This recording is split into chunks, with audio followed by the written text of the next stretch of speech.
Welcome to Revenue Boost, a marketing podcast, the ultimate resource for business leaders eager to skyrocket your company's growth. I'm your host, Kerry Curran, and this episode is Breaking Through the Clutter, the power of creativity in marketing for business growth. Today's special guest is industry veteran Faye Doyle. In this episode, we'll dive into the critical role of creativity in marketing. Faye will share her insights on how companies can stand out in a crowded marketplace and build brand that resonates with consumers. We'll explore practical strategies for integrating creativity into your marketing efforts and how to balance short-term performance with long-term brand building. So if you're ready to learn how to break through the noise and drive sustainable business growth, join us for an enlightening conversation with Faye. Let's go.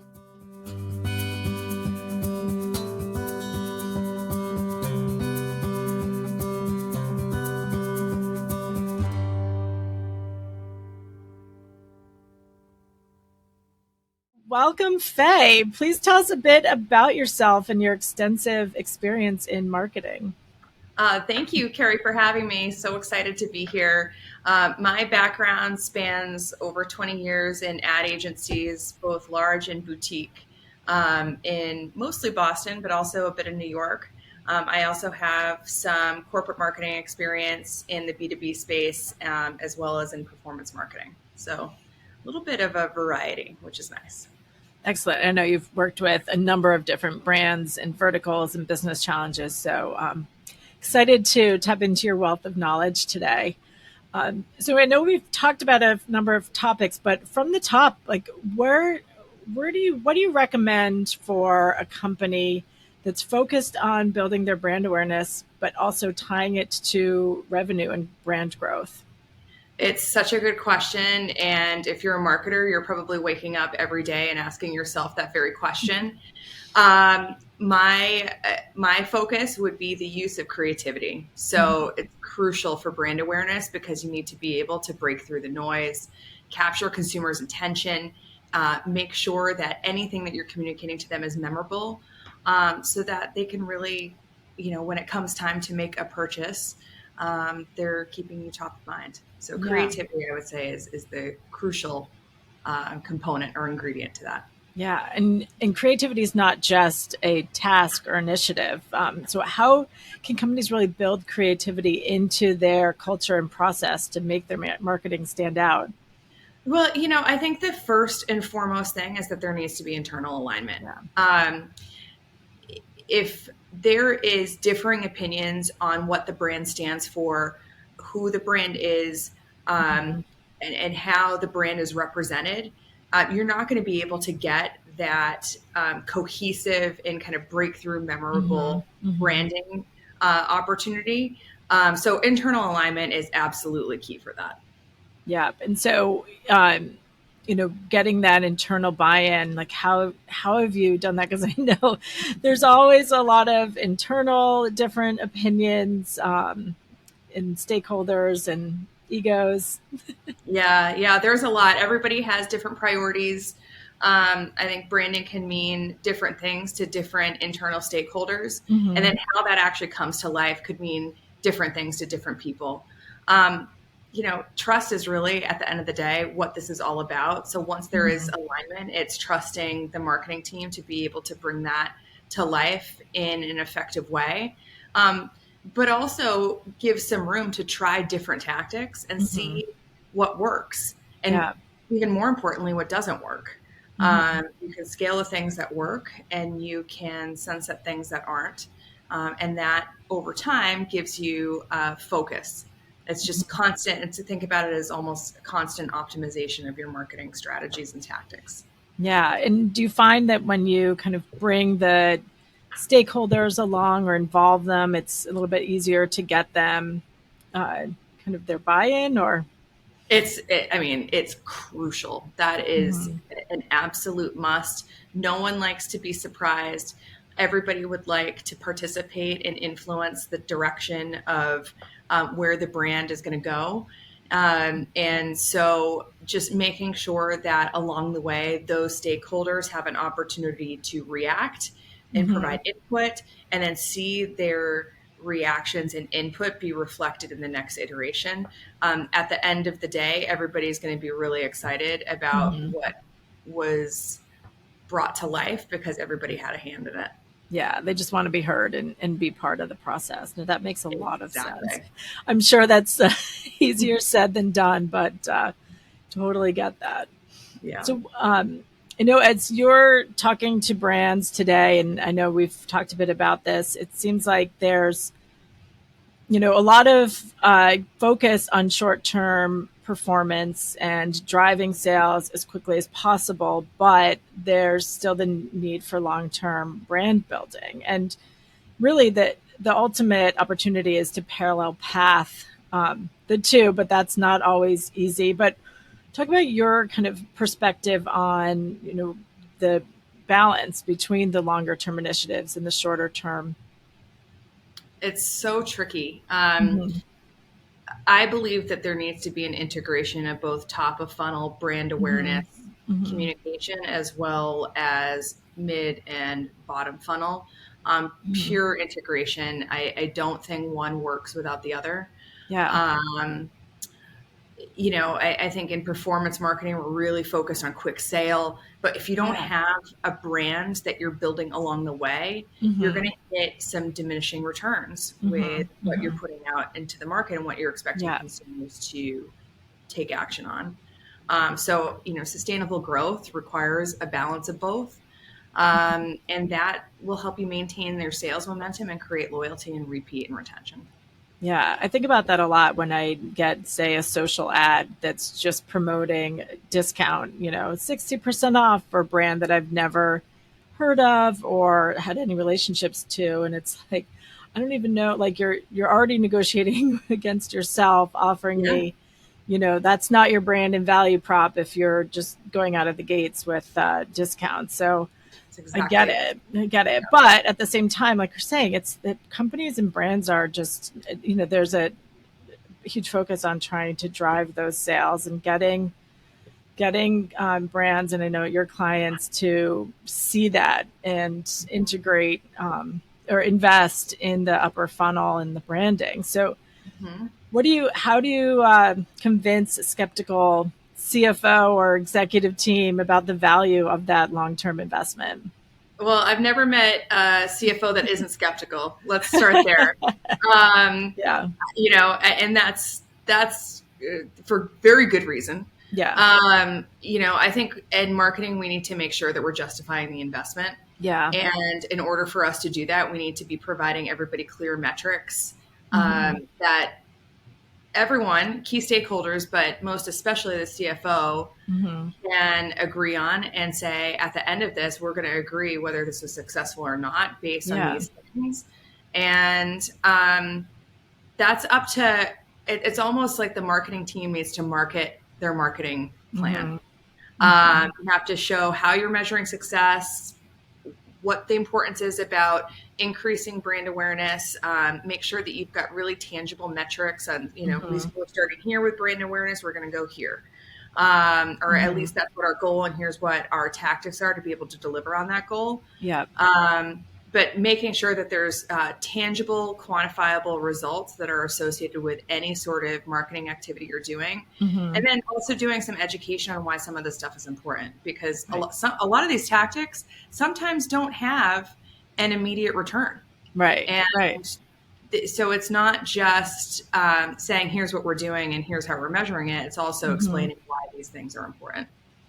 Yeah. And so kind of aligning the marketing tactics with the results and the customer journey and funnel.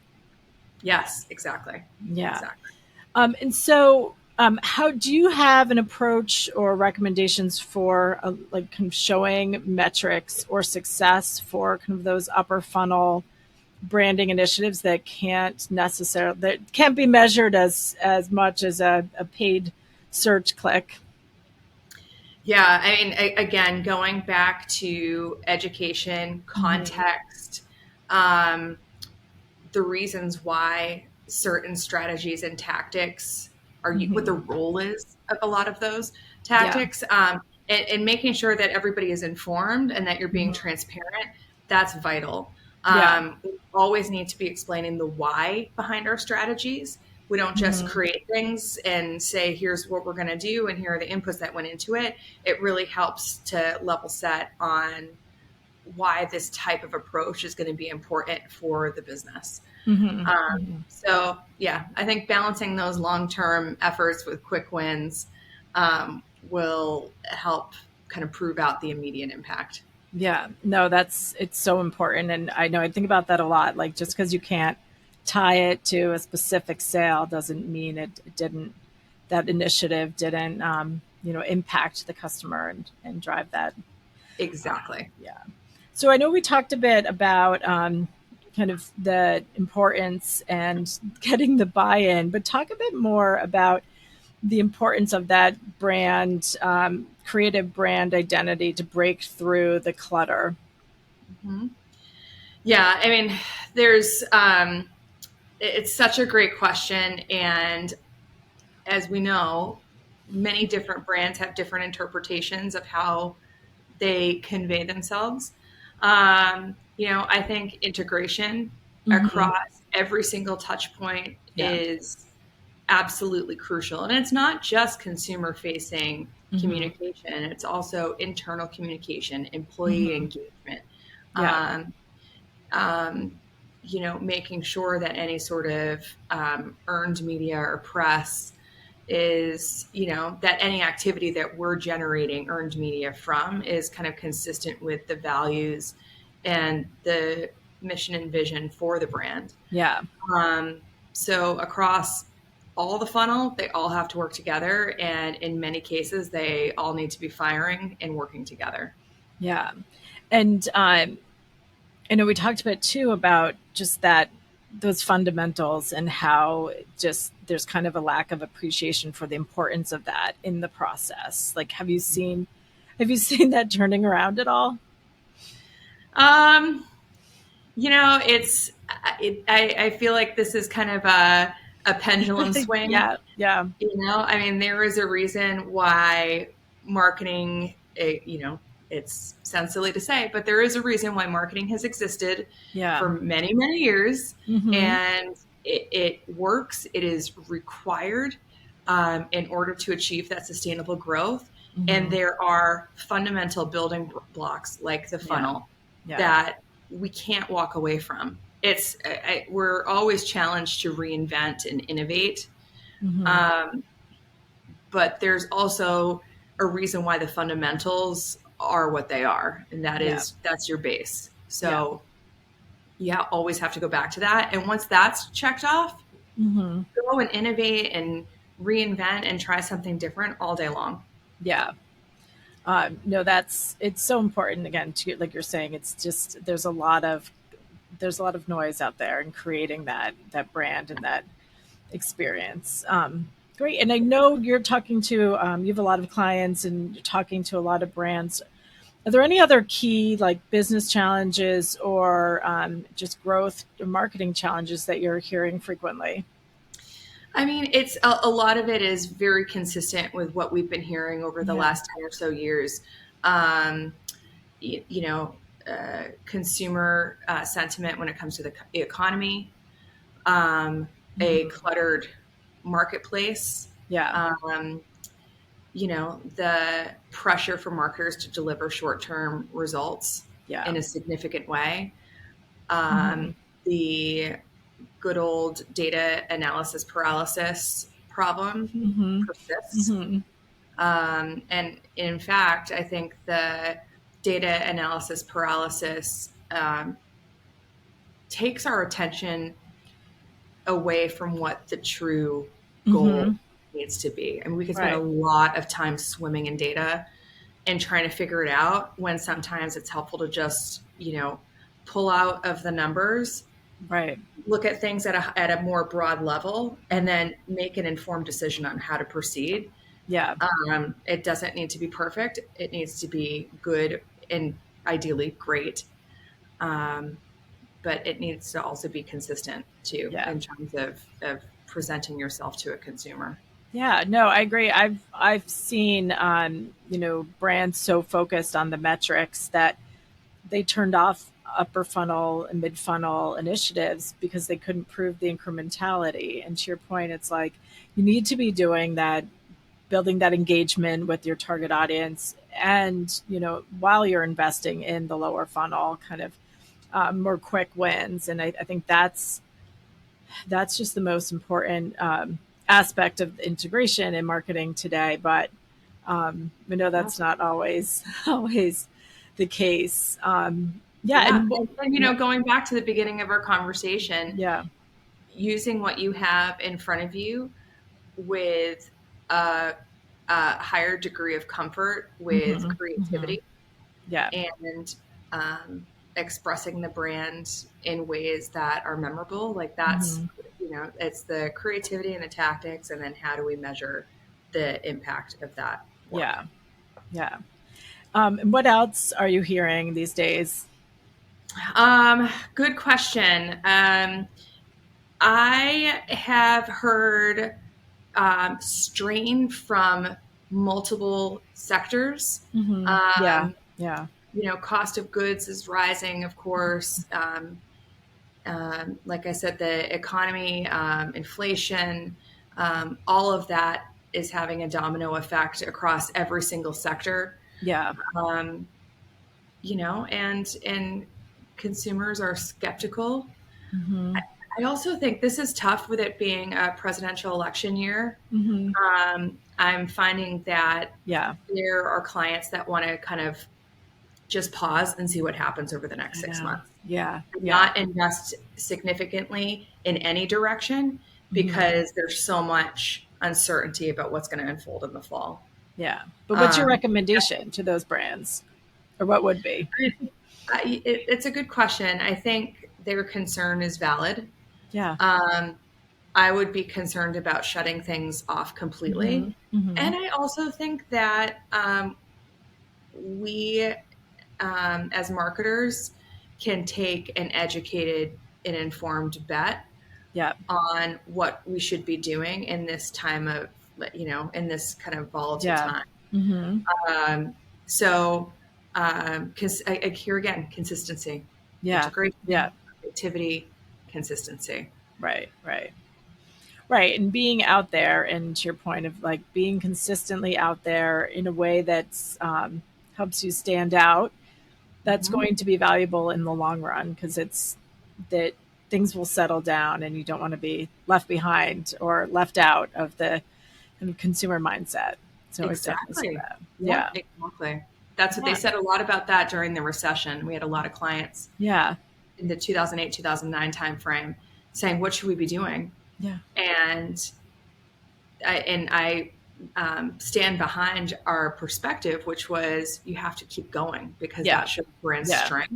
The second that you pull back, it shows brand weakness, which kind of exacerbates consumers' own concern. Right.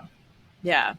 No, that makes so much sense. And I know it's we're old enough to have been through this before, and we will get through it, and we'll come out ahead. And I do think I've definitely seen marketers are, taking more of a stance and shouting from the rooftops the importance of the foundational element marketing and investing. So I think right now, even though brands are, heavy doubling down on sales and performance, that it's, to your point, the pendulum will swing back, hopefully. So, and you got to be ready for it. You have to be ready. Yeah. And you don't want to have to start from scratch then either. So exactly.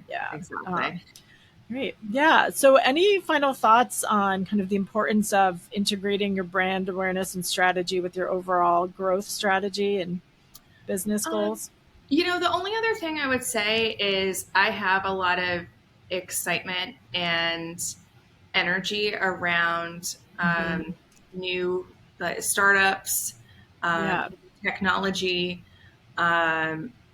new goods and services for consumers. A lot of what we talked about, I think back to legacy brands or very established brands. But those new ones that are up and coming, I do think that is going to help consumers have greater choice. which could be a double-edged sword, but Mm-hmm. if there's something new and different to talk about that's going to benefit the consumer, then innovation and reinvention is key. So I'm really excited to see what's going to be coming up next, especially for those startup brands. Yeah, no, me too. I definitely think, I don't think us marketers are going to be out of jobs. I think there's going to be more demand for that human creative aspect. There's only so much that our chat GPT tools can do. So yeah, there is really, I mean, for all it can do, it has severe limitations. And by the way, humans are the ones that are inputting all of that information to get the output back. So you can't take humans out of it yet. Absolutely. Well, thank you, Faye. This has been tremendous. I appreciate your sharing your insights and expertise with us, and hopefully we can have you on again. So thank you. Thank you so much, Kerry. This is fun. It was nice seeing you, and thank you for having me on. Thank you.